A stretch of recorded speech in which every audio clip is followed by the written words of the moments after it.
Okay, welcome to this week's #Leadership What's on Your Mind, a podcast to make you think about your leadership journey and inspire you to drive forward by talking to other people and sharing their stories. So today we're talking to Matt. How you doing, Matt? You okay? Very good, thank you. Yeah. Excellent. So I met Matt roughly about a year ago now, and he spoke very well at an IOD, Institute of Directors meeting. And I knew when I started this podcast, I had to reach out and ask for him to come on. So he said yes. So here he is. And we know the format. We've got 20 minutes. I'm going to start the clock. So Matt, just introduce yourself and tell us a little bit about yourself. Hi. So I'm Matt Bennett. I'm the Chief Exec of DRB Group. We are an engineering solutions firm. So if you eat cereal, we make the machinery that makes that. So very sorry to say that shreddies are not knitted by nanas. No nanas involved. It's a hardened steel roll process on a machine that we do. And we provide safety critical work in the rail industry and in waste to energy, that type of thing. Fantastic. Awesome. So as we always kind of start, obviously, this is about your leadership journey, and I know you've got lots and lots of stories, so we'll try and get as many in as possible. But let's start at the start, if you like. So are you aware of when your leadership journey started? I guess I would probably say the Cubs. So whatever age that was, I was very proud as a sixer. I don't know if that's still a thing. That's a very dated reference. Probably, at least 90% of the people listening might have a clue what that is. But I think I've always really enjoyed the outdoors, and that followed me right the way through. So I started off in the Cubs and then moved to a boarding school in Ruthin, which had a real military focus. So we had the CCF, and there was lots of little mantras that have followed me through life. My men, my weapon, my kit, myself. Obviously once I left school at 16, there was no men, no weapon, but there was kit. And then as I went to go and work for Currys at 19, I worked my way up the ladder and got into management. And I very much used all those lessons that I was taught at school, because we were all sort of pushed to be junior officers. So it was very much a sort of lieutenant's role, if you like. So, first over the trenches, and you'll know with your background that everybody likes to think of the First World War as a working class war, but actually the junior officers per capita had the highest rate of attrition there for being killed. And I remember the reading the register at school every 11th, and it was a really big deal to us, and there was a lot of ceremony around that. And you realise that leadership was actually really 100% based on self-sacrifice. Your job was to be fitter, stronger, and as a role model. So you were expected to do all the heavy lifting. You looked after your men, not the other way around. I think big corporations, especially back then, were very much geared up that being in charge was about getting a nice car and a shiny pen and a nice suit, and so shouting at people and being the big I am. And actually that wasn't my experience of leadership at all. Mine was always about making sure everybody's okay, and you don't have to have the greatest skill set in the unit or the business or whatever the format is. It's about having that ability to pull people together with a common focus. So for me, a huge chunk of the role is around being a counsellor. So you have to create that environment where people feel challenged, focused, but they have that ability to be able to bring anything to you. So, we always have this rule at work, especially in the boardroom, that whatever's wrong, you tell it as it is. So to coin a military expression, you leave rank and emotion at the door, you come in, and it's all just about, right, I've had a bad day, the kids are screaming at me all weekend, I've had a huge argument with my missus, I'm not in a great place, you all need to know that, so I'm going to be a little bit bitey today, so apologies. And I think if we all create that open environment where people are comfortable and are able to be vulnerable and open, then you couple that with a clarity of purpose and a plan, then actually you start to see some real benefit of teamwork then. Now, I think where a lot of organisations and managers go wrong is they try and do everything from a tick box exercise. So they talk around mental health in the workplace. And the thing I always challenge is, like, who goes first?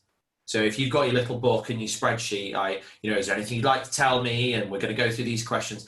That's not going to work well in the real world, especially in an industry like mine, which is very sort of alpha male dominated. I was brought up in a world where you don't show weakness, and all those sort of awful mantras that we've killed off now. So I think my responsibility has always been to go first.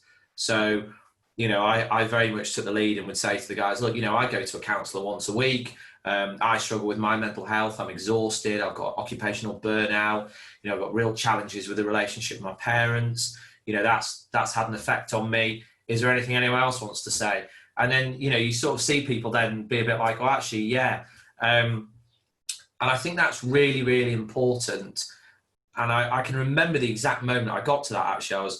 I was working from home. I had a cottage in the lakes, and my girlfriend was at home. She was on maternity leave at the time. And she was downstairs. And she's a mental health nurse. And she was downstairs with two friends. One's who's a mental health nurse. One's who's just a friend. And the three of them were talking about bipolar, miscarriages, suicidal, intrusive thoughts. All of this just to me was just completely unbelievable, because my entire world had been around, cowboy up, nut up, dry your eyes, princess, embrace the suck, all of these kind of, whatever's going on, bury it deep, use it as fuel, all of those things, which we've proven doesn't work. And I was listening to this conversation, and I went downstairs and I said, look, I'm really, really sorry. I wasn't deliberately trying to listen in, but is this normal? Do all women talk like this?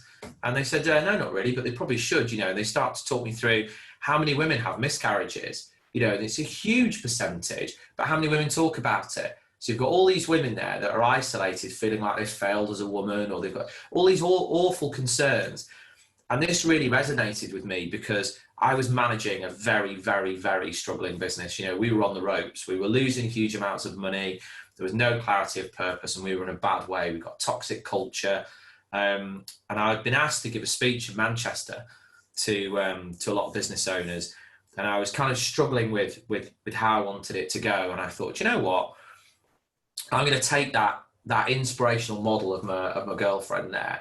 God, I hope she never listens to this. I'm going to take that inspirational model and I'm going to use that. So I approached it in that sort of, and I've never been to an Alcoholics Anonymous, because fortunately I don't.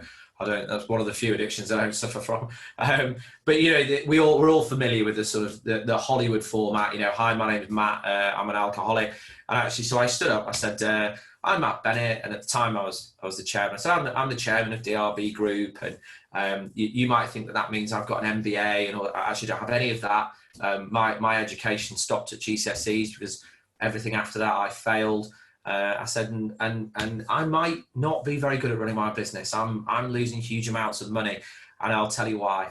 And I sort of talked through the journey as to the business I'd inherited, how I reluctantly didn't want to take it over, but that's kind of how it panned out. And it was just this really phenomenal cathartic experience where, we were on Chatham House rules. It was a really intimate environment. There was about 60 people in there, all business owners or C-suite. And gradually, I mean, I'd been asked to do 15 minutes. I did an hour and a half, and it was just fantastic, because it was such a great Q&A. People just put their hand up and saying, "Oh, we did that, and we got involved with that bank. We lost that money, and they did that to us too."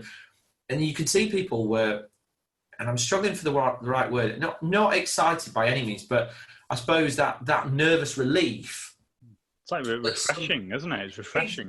Exactly, instead of just another endless lecture about some shiny guy in a suit, just telling you how fantastic life is, and all you've got to do is grind it out, and all it because none of that's true.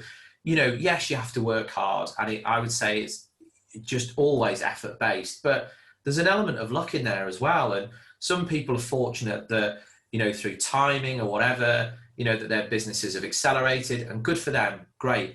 And other people have had great businesses that sadly have ended up in liquidation, just simply because of timing. And you can always give yourself the best chance of success through hard work, effort, and refusal to quit. But that's no guarantee. And I think it's really awful the way we stigmatize and we label, you know, good business owner, bad business owner, and we don't really understand where the fair line of measurement is in that process. So for me, I was really passionate to sort of get out there that, look, it happens to many, many people, you know, and you look at the journey of Nokia. I mean, we're old enough that, you know, when we got mobile phones, it was a bit like the Hoover, wasn't it? You know, it's not a vacuum cleaner, it's a Hoover. It's not a mobile phone, it's a Nokia. Yeah. But where are they now? You know, if you were 17, you wouldn't have a clue what a Nokia was. You know, it wouldn't mean anything to you. And, you know, look at Apple, completely dead, you know, worthless business. They begged Steve Jobs to come back. It was completely finished. And now look at it. Most valuable business in the world. Everybody's got an iPhone, you know, and it complete turnaround. And I think it's really important in any form of leadership that you always remember it's a very short distance from the top to the bottom and from the bottom to the top. And you can always turn that round if you just focus, work hard, and never get to that stage where you get complacent and arrogant. Because if you're at the top, there's only one way you're going to go. Yeah. You know, you hear these stories of chefs with 3 Michelin stars, you know, committing suicide or selling the business because there are no 4-star restaurants. There's no such thing.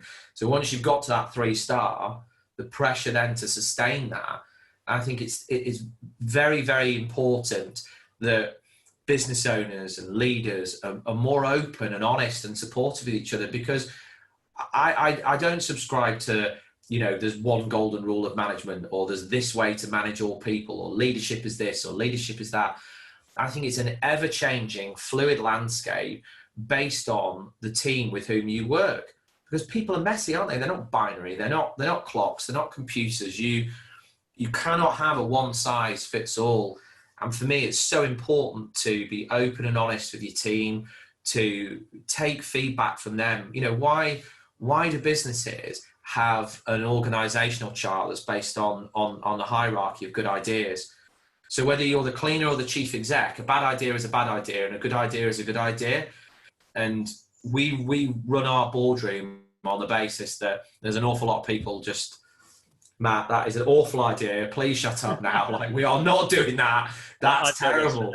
Because, yeah, you know, it's really bad when you know, I own 100% equity of the business. I'm the chief exec. It'd be the easiest thing in the world to set up the business where I bang my hand on the table and I yell at everybody, right, here's what we're doing. You get out there, go and do this, go and do that. I think if I ran it like that, I'd probably give us a week before we were finished, you know, because I'd probably have some god-awful idea. You know, for me, it's so important to have that room full of people where everyone says, well, what about this? What about that? And we all challenge each other. And my rules are, you're free to disagree as much as you like in that room. You can use whatever language you're comfortable with. I don't mind how passionate you get. I don't mind how much effing and jeffing, whatever you need to do to just get that out of your system. But when we walk out of that door, we're a team. And you can never throw the team under the bus. So, you know, you see it with football teams all the time. They start to have those poor performances and the confidence starts to crack. And straight away, the blame culture comes in. Oh, well, it's your fault. You know, and in the business environment, you know, it's sales versus ops, or you cannot have that. The minute the rest of the business starts to believe that the management team's fragmented and you don't have a clarity of purpose, there's no unity there, that's when it really all starts to fall apart, because that creates misinformation. People get, you know, that nervousness about, well, what's going on. The rumour mill kicks in. And it's never a good rumour, is it? No one ever starts a rumour that, oh, did you hear that that the owner won the lottery and we've got 3 billion for investment? That never happens. It's always for sale. It's always a negative thing, you know. And so it's really important to have that open clarity, but a united team when you go out there. And you know, I remember from the talk you saw in Chester Zoo, I draw an awful lot of parallels with the outdoor world. And I think there's an example I talk about a lot where people always imagine failure on a mountain, you know, death to be this Hollywood dramatic scene where, you know, you're swinging your ice axes and you just, you know, you miss and you fall screaming to your doom at the end of a frayed rope. And actually the reality of high altitude mountaineering is more often than not, far less dramatic and a lot sadder. You just sit down. And it's really hard for people to understand who've never been there. What do you mean you just sit down? You know, what about your kids? What about your parents? What about your business? What about, you know, your home, or all the, you know, what about your next holiday? But you can't reach people in that moment because their world has closed down to the next step, and that none of that exists anymore. And the only thing in that world is the next step, and whether you can make that or you can't. And a lot of people can't. And I think we get to that stage with businesses, with everything in life. You know, there's a mental health parody there. Everything is that same example of it just all feels too hard to keep going. And I think so many businesses at the moment through COVID-19 will be sat at home. You know, they've furloughed, they pulled the drawbridge up, they think they're going to be okay. You're not. You've got to get in front of it. You've got to get out there. You've got to get a plan. You've got to get your teams involved. It's not a dictatorial process. You know, you cannot be in a situation now where you're telling people how that business is going to run. You've got to get their buy-in, because fear is very, very contagious. You see it on a mountain, and you can see it in any endurance event. You watch people's head go. You know, I was out the other day just on Sunday on the bikes, and one of the guys I ride with, he's vastly fitter than me. He's a PT, and another friend of mine is a competitive cyclist. Rode up next to him and he said, "Slow down." He said, "Look, his head's gone. We're gonna have to dial it right back." And the PT at the back, he'd gone. You could see it in him. You know, it's not physical. He's far fitter than me, but he'd started to believe he couldn't keep up. That's the thought process that had overruled, and he'd gone. You know, and that was it. He dropped right back, and we stopped. We had something to eat, and then we went again. And I think that's what businesses will be doing now. They'll be saying, oh, it's COVID-19. Oh, as a business owner, as any senior leader, you are paid for results, not excuses. And you have to find a way of making this situation work. And for me, the only way you're going to do that is to get as many people involved as possible in your team, as many experts out there that you can speak to, anybody with any sort of experience. You know, use those networking groups like the CBI, the IOD, get people together, have those conversations on Zoom, on Teams. You've got to embrace technology. You know, if your business didn't before, if you want to have a business after this, it better be doing now. So, you know, I'm a Luddite, but you evolve quickly, you know, you get on board. And you've got to make everybody understand that this is a collaborative process, because now is not the time for a command and control leadership style. I would question whether there ever is, but now definitely isn't. Because if you start dictating to people, right, get in, you're coming into work, we need you, you're going to do this, you're going to do that. If you've not got that buy-in from them, that's a real danger to the people you have got buy-in from. Because if you're going to enforce somebody to come back legally, you might be able to, you might check it with your HR department. For me, that's the wrong approach, because that person will come in with fear. That you know, the levels of anxiety, people who had, you know, a manageable anxiety problem prior to COVID-19 will be off the scale now. They need a massive amount of support to get back there. And what might feel obvious to us and might feel, you know, easy to us, to them will be a huge mountain to climb, and you have to support them. You know, I have what most people would term an unhealthy level of appetite for risk. You know, I drive too quick, I climb, I've done all kinds of stupid things.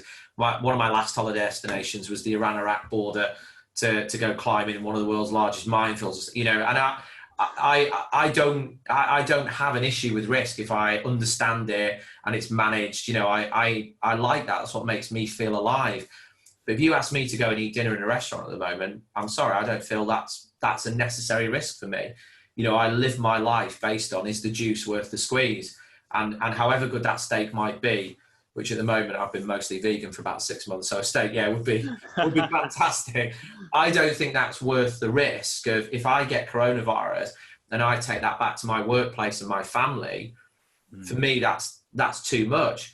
I'm not judging people that do go to restaurants. I'm simply saying that we've all got to make individual decisions. We've all got to be comfortable with those decisions. And as a leader, our duty is to make sure that the decisions we make, we understand the ramifications of them, and we get people bought in.